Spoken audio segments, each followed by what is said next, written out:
है दोस्तों, भारतीय संविधान के इतिहास में आज हम 1833 का चार्टर अधिनियम देखेंगे। दोस्तों ये पार्ट 2 है, पार्ट 1 अगर ना देखा हो जरूर देख लें।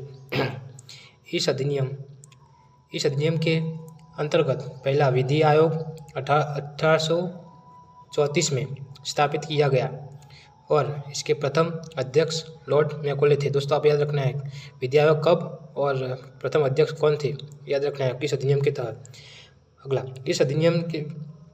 इस अधिनियम से विधि के परामर्श हेतु गवर्नर जनरल की परिषद में एक विधि सदस्य को शामिल किया गया। दोस्तों विधि सदस्य को शामिल इसी अधिनियम के तहत किया गया था। अगला, इस अधिनियम से अंग्रेजी शिक्षण व्यवस्था, दोस्तों याद रखना है अंग्रेजी शिक्षण व्यवस्था की शुरुआत किस अधिनियम से हुई?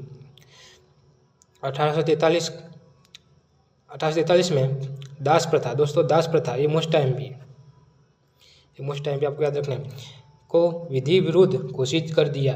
दास प्रथा को विधि विरुद्ध कब घोषित किया, कौन से अधिनियम से, याद रखना है। अगला, इस अधिनियम से यूरोप के लोगों को भारत में आने की जमीन मिलकत और खरीदने की छूट दी गई, या ये भी याद रखना है दोस्तों। अगला, 1853 का चार्टर अधिनियम।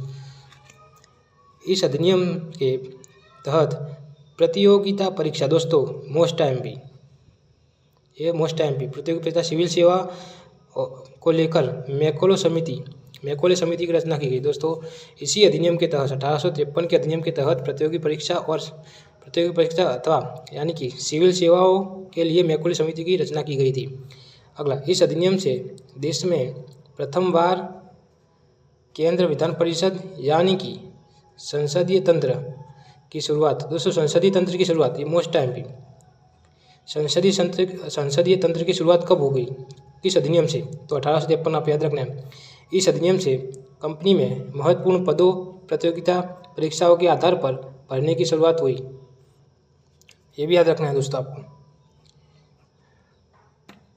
तो दोस्तों आपको वीडियो पसंद आया हो तो चैनल को सब्सक्राइब करें और दोस्तों आपका कोई सजेशन हो तो कमेंट बॉक्स में ज़रूर बताएं। धन्यवाद।